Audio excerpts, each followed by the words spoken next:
Salut, c'est Clément. Dans cette vidéo, on va parler des relations libres. Et déjà, avant de commencer la vidéo, je voudrais faire un point.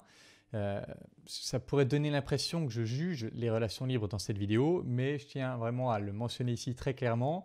Je n'ai rien contre les relations libres. Ça ne me regarde pas. Et donc, je ne veux pas que cette vidéo soit vue comme un jugement moral ou comme une tentative de moralisation contre les relations libres. Ça n'est pas ce que c'est. Moi, j'ai tendance à toujours me référer au film de Woody Allen qui dit « whatever works », c'est-à-dire pourvu que ça marche, du moment que ça te rend heureux, peu importe quelle forme ça a, du moment que c'est légal. Et donc, voilà, j'ai rien contre les relations libres. Cependant, un truc que j'observe très souvent chez des clients, c'est qu'il y a c'est un peu comme les gens qui disent « je veux être millionnaire ». Je veux être millionnaire, quand tu creuses, c'est pas vraiment ça. Quand tu creuses, ce qu'ils veulent, c'est une certaine liberté associée avec l'idée qu'ils se font d'être millionnaire. Et avec la relation libre, c'est un peu pareil. Ça m'arrive vraiment très souvent quand je creuse avec quelqu'un qui me dit qu'il aimerait une relation libre mais que ça lui pose plein de problèmes au quotidien. Quand je creuse, on se rend compte qu'en fait, la relation libre, c'est un peu une excuse pour masquer la peur qu'ils ont de l'engagement. Pour masquer la peur qu'ils ont de l'engagement d'une part, mais d'autre part, de demander le couple dont ils ont vraiment envie. De proposer un couple qui a des règles dont ils ont vraiment envie. Et du coup, ils se disent, bon, ok, si je m'engage dans un couple, ça va impliquer telle liberté en moins, telle liberté en moins, telle liberté en moins. J'aurais plus le droit de sortir avec des amis, j'aurais plus le droit de discuter avec d'autres filles, j'aurais plus le droit de faire ce que je veux professionnellement.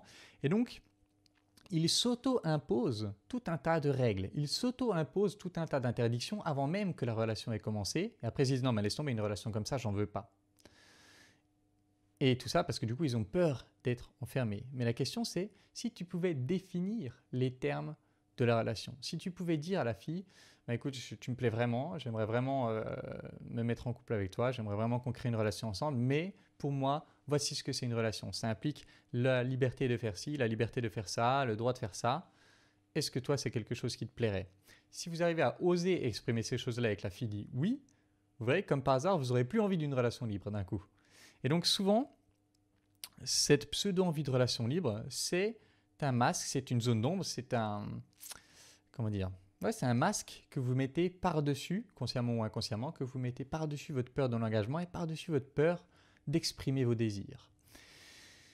Et donc voilà, encore une fois, je ne veux pas dire tous les gens qui veulent une relation libre, c'est des gens qui se mentent à eux-mêmes. Non. Par contre, si vous êtes dans ce cas-là, demandez-vous, est-ce que dans une certaine mesure, je ne me mentirai pas à moi-même, est-ce que dans une certaine mesure, en réalité, c'est moi qui me mets les interdictions, c'est moi qui m'imagine que la fille m'interdirait tout ça, c'est moi qui m'imagine que la fille refuserait les idées que je veux proposer, la vision de la relation que je veux proposer. Parce que du coup, si vous pouvez oser amener vos idées de la relation, alors vous pourrez créer une relation qui vous plaît vraiment. Vous pourrez créer une relation qui vous épanouira vraiment. Et sinon, vous allez vous retrouver dans une fuite constante vers l'avant. C'est-à-dire que chaque fois que la relation s'éloigne un peu de ce dont vous avez besoin pour vous sentir bien, vous allez dire non, non, mais cette fille, elle est trop collante et vous allez vous éjecter, plutôt que de créer la relation qui vous plaît vraiment. Donc voilà, réfléchissez à ce truc-là. Encore une fois, si votre désir, c'est de vous mettre en relation libre, aucun problème avec moi, mais essayez d'examiner si c'est votre désir authentique ou si ça ne cache pas un certain nombre de peurs, parce que du coup, ces peurs vont vous éloigner constamment de votre relation de rêve et donc vont vous amener à souffrir constamment sur le long terme. Voilà, j'espère que cette vidéo pourra vous aider pour en éclairer certains. Et puis comme d'habitude, si vous voulez travailler avec moi, postulez à l'école des guerriers. C'est là qu'on fait le travail en profondeur. C'est là que je vous accompagne pour dépasser vos blocages, pour dépasser ce qui vous empêche d'être pleinement heureux et pleinement épanoui. Donc si vous voulez faire ce travail avec moi, postulez à l'école des guerriers via le lien qui est dans la description. C'est tout pour cette vidéo. En attendant la prochaine, je vous embrasse et je vous dis à bientôt. Ciao.